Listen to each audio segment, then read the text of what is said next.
Allez, bonjour à tous, j'espère que vous allez bien. Aujourd'hui, programme assez chargé. On va faire une update sur le Bitcoin. C'est vraiment intéressant ce qu'on est en train de faire. Donc on verra si on peut avoir des opportunités de short comme de long. On parlera également d'Ether, pas mal, il y a pas mal de choses à dire. On parlera des altcoins en général. On parlera de Dimension aussi, qui fait une bonne performance. Il y a des news qui sont tombées. C'est assez hallucinant ce qui est en train de se passer. Donc voilà, on fera une revue globale du marché.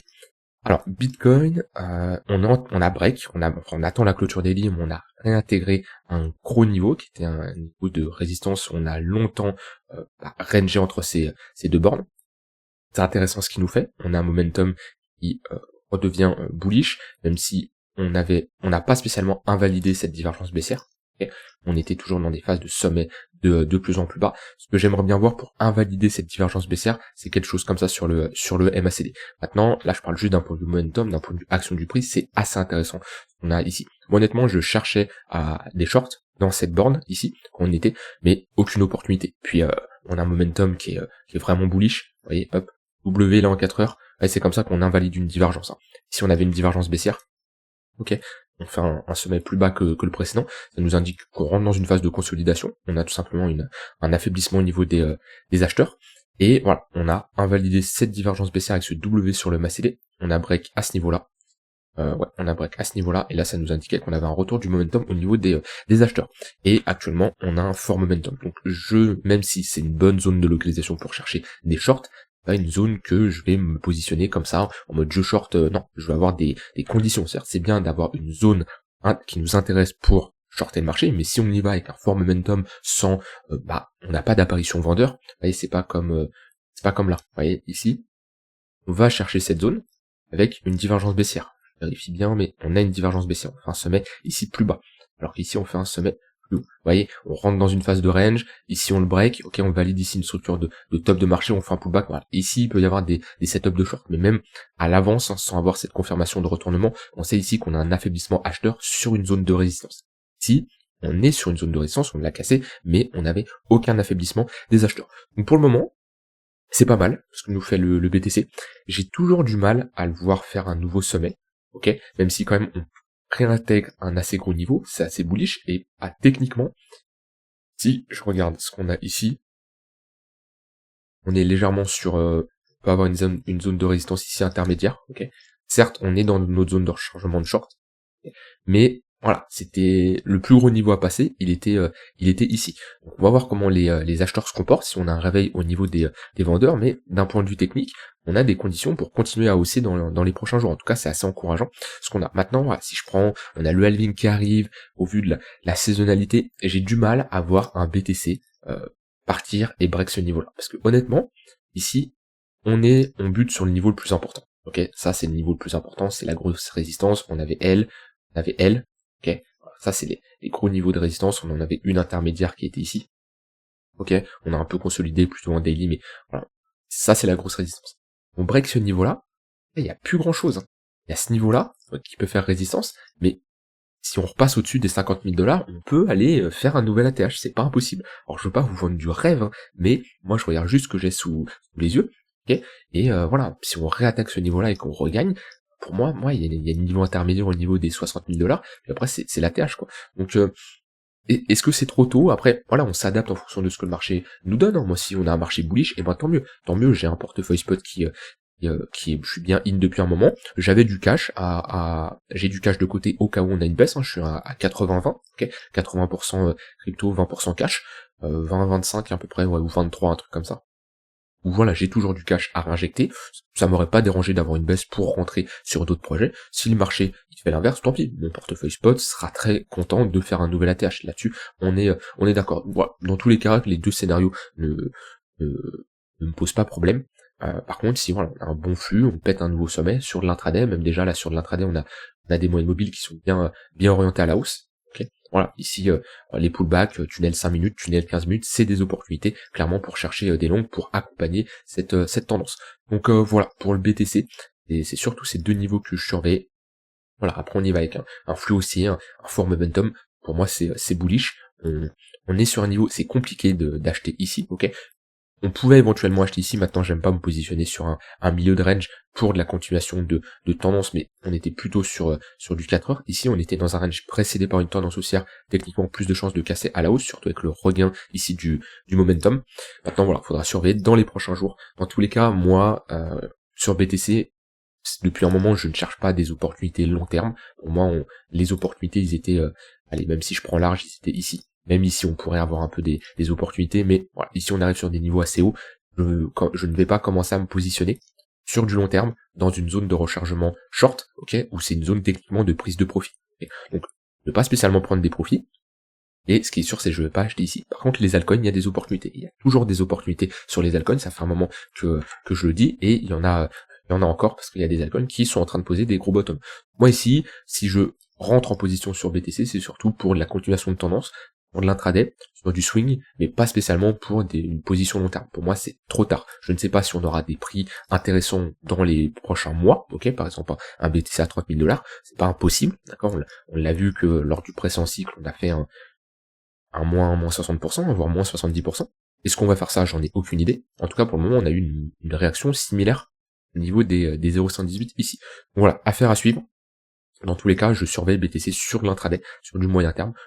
Pour le moment, la dynamique est haussière et on cherche à faire de la continuation de tendance. Voilà. Donc, moi, j'utilise simplement des moyennes mobiles. Moyenne mobile, point pivot, je regarde le momentum, et éventuellement, voilà, en fonction de différents setups, l'action du prix, les previous daily high et là-haut, et voilà, rien d'autre de plus. De toute façon, il n'y a pas d'indicateur miracle, il n'y a pas un indicateur qui va vous dire d'acheter ou vendre, non, faut avoir un plan, faut le travailler, voilà, vous avez vos setups, et quand vos setups est validé, bah, vous le travaillez, d'accord, voilà, c'est pas parce que vous utilisez le RSI que c'est le meilleur indicateur, non, dites-vous, par exemple, si je prends le dernier cycle, il y avait des gens qui tradaient juste avec les phases de la lune, en fonction si on a une phase de pleine lune ou pas, d'accord. Donc quand on avait des phases de pleine lune, on avait des achats on avait des signaux d'achat ou de vente. Et lors du dernier cycle, ça marchait bien. Ouais. Vente, achat, on vente encore, elle est pas terrible, achat, vente, achat, vente, achat, vente, achat. Bon, voilà. Il y en a, ils tradent avec ça, voilà. Et c'est un truc tout. Ça se base sur rien, ça, hein, c'est juste les phases de pleine lune, ok. Et voilà. Bah, ici, ça a encore montré vente, achat. Et voilà, alors je vous dis pas d'utiliser ça pour votre setup, je vous dis juste que il n'y a pas d'indicateur miracle. Tout peut fonctionner, c'est tout simplement un ensemble de règles que vous allez respecter, qui vont vous donner des statistiques, ok, qui vont vous donner un win rate moyen, un risk reward moyen, etc. Et à partir de ça, vous allez savoir si c'est un setup qui marche ou pas, ok, tout simplement. Voilà, pour BTC, rien d'autre à ajouter, comme je dis d'un point de vue court terme. Pour le moment, on est dans une tendance haussière, rien d'autre à dire. Sur ces setups là, j'aurais rien du tout, vu qu'on est au-dessus du previous daily high, donc rien du tout, et sur du court terme ici, éventuellement si on vient chercher le tunnel 15 minutes, il pourrait y avoir des opportunités. Ça c'est pour Bitcoin. Sur Ether, Ether c'est pareil, on a break ce niveau-là, était un niveau également où on pouvait chercher des shorts. Maintenant voilà, il n'y a pas eu de conditions, ici il y a eu un petit rejet, mais beaucoup trop just pour rentrer en position pour chercher des shorts, ok. On était le MACD, on avait quoi? Ouais, on avait un momentum qui était aussi avec ici un W sur le MACD, donc similaire à une divergence baissière ici, ok, qui nous indique comme quoi on a un affaiblissement des acheteurs, en général on a des chances de rentrer dans un range, on rentre dans cette phase de range, et là W sur le MACD, W sur le prix, et on voit pour le moment les creux et les sommets sont de plus en plus hauts. Donc si on avait été ici, on avait fait une phase de distribution, par exemple, voilà, on a une petite structure de top par exemple. Ici on le voit, le petit M-top là, ah, si on avait fait la même chose ici, pourquoi pas, j'aurais pu rentrer en position, j'aurais pu chercher des shorts, mais pour le moment on l'a pas fait. Donc voilà, on a flip cette zone de résistance, maintenant elle est censée faire office de support, tant qu'on ne réintègre pas ce niveau-là, bah, sur du court terme c'est bullish et vaut mieux privilégier des longues. Donc ça c'est pour Ether. La différence à Ether, c'est il est un peu plus en retard que le BTC. Est-ce qu'on est toujours dans une bonne zone de localisation pour chercher des longues? Pour moi, je préfère me positionner dans la zone de rechargement long terme, donc entre les 0,118 et les 0,786 ici. Okay. Maintenant, c'est moins grave que sur le BTC. On est au niveau du premier arrêt, on est en train de le travailler, ok. BTC, si je prends un exemple, BTC, on est ici, ok. Donc, oui, il vaut mieux se positionner ici que ici. Maintenant, pareil, hein, la zone idéale, elle était là. On a passé 2 ans. Alors, ça dépend. Si vous êtes un nouveau, vous connaissez pas la crypto, il y a 2-3 mois, ok, bah, vous étiez pas là, c'est pas de votre faute. Maintenant, les personnes qui sont arrivées ici, qui ont abandonné le marché ici, et là c'était une bonne période pour accumuler et ils sont repointés ici, bah voilà, c'est de votre faute, hein. C'est de votre faute, c'est pas comme ça que ça fonctionne. Si vous désintéressez des marchés quand tout le monde s'y désintéresse, bah c'est l'inverse qu'il faut faire. Quand plus personne n'en parle, c'est là où il y a des opportunités, et quand tout le monde revient, en général c'est là où on prend des profits. Donc ça dépendra de votre profil. Maintenant, ouais, techniquement, on n'est pas sur des zones d'achat, même si quelqu'un qui fait du DCA sur du long terme et qui a une forte conviction, on reste sur des niveaux, on va dire, encore acceptables. Par contre, si on commence à aller chercher au-dessus des 3000, 3500, ici on est plutôt dans des zones pour commencer à prendre des profits et à se méfier du marché. Voilà pour Ether. Ensuite, on n'a pas eu des performances de dingue. On a Monero qui s'est fait délister de Binance. On a eu une bonne réaction à la baisse. Et on a fait un moins 30, 40, moins 40%. On est revenu chercher le bas de range, on a une bonne réaction à la hausse. J'en parlais il y a un moment sur Monero, je vous disais, c'est un peu qui tout double. C'est un peu qui tout double, c'est une position qui... On peut avoir un délisting, c'est pas pour ça que la crypto est morte, loin de là, on a toujours des échanges décentralisés ou autres, on pourra toujours échanger du Monero. Maintenant, ça sera plus compliqué vu que ça sera plus... on aura plus l'accès sur des échanges centralisés. Maintenant, voilà, c'est qui tout double, ce genre de projet, et bah avec une réglementation qui arrive, l'anonymat, le privacy, c'est beaucoup plus compliqué. Donc ça dépend, si vous êtes là pour faire des profits, c'est peut-être pas l'idéal. Après, si vous êtes là pour la philosophie, la philosophie pardon de Monero, ouais, ok, ça peut se comprendre, mais du coup, vous vous en moquez un peu du prix du token. On a Dim qui fait une bonne performance. Et j'ai vu une stat sur un tweet là, on a 84% des tokens qui sont stakés. On a 84% de la supply qui est libérée actuellement, qui est mis en staking. C'est énorme. C'est énorme. C'est-à-dire que déjà, on peut s'attendre à de la volatilité, vu qu'il n'y a pas de vent, enfin, il reste 16% du supply. C'est-à-dire qu'on a beaucoup moins de vendeurs potentiels que si on avait 100% de la supply qui n'était pas stakée. Voilà. Donc on peut s'attendre à plus de volatilité. Ça, c'est une première chose. Seconde chose, l'inconvénient, c'est que ça fait que les airdrops potentiels, ils vont être va se les partager, donc ça veut dire moins, enfin pas moins d'airdrop, mais moins de distribution de tokens, ça sera plus réparti.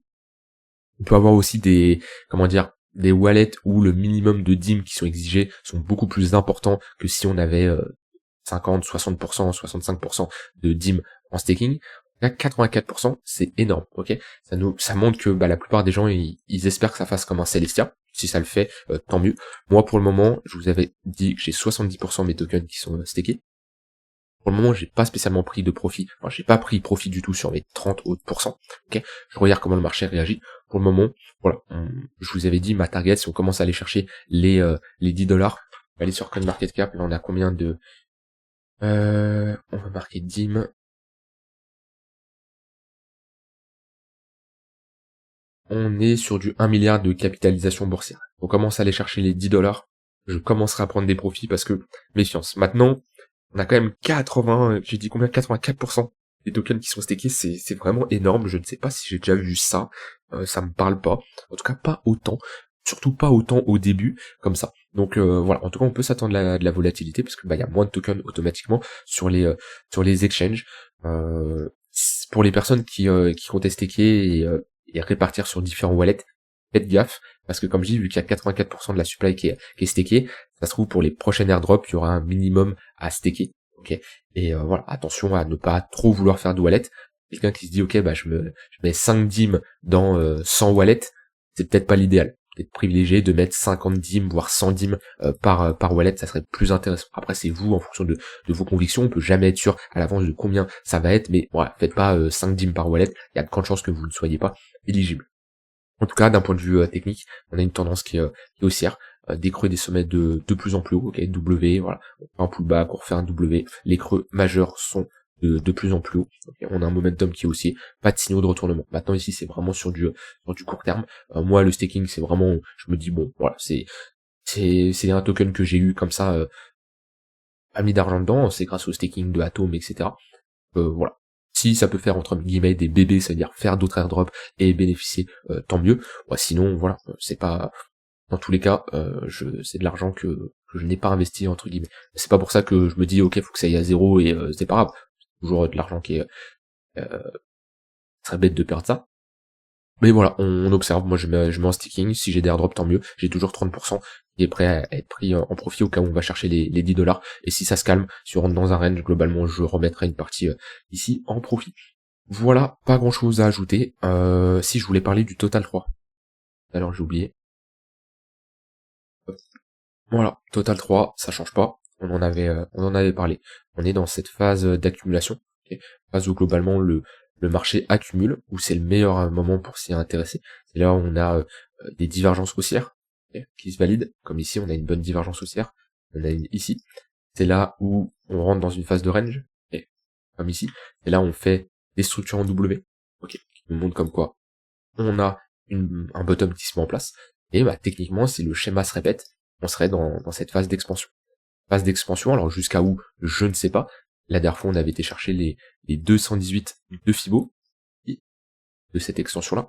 Là, déjà, une target réaliste, ça serait d'aller chercher entre les 118 et les 100% d'extension.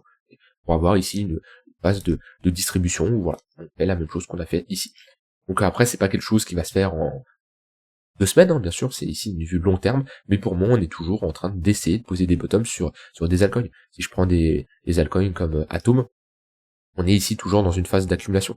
Si je prends Link, on en est sorti, Dot, on est toujours dans des phases d'accumulation, d'accord. Matic aussi, voilà, il y a pas mal d'altcoins qui ne sont pas comme le Bitcoin au niveau des 0,118 de Fibonacci, on a quand même déjà bien retracé.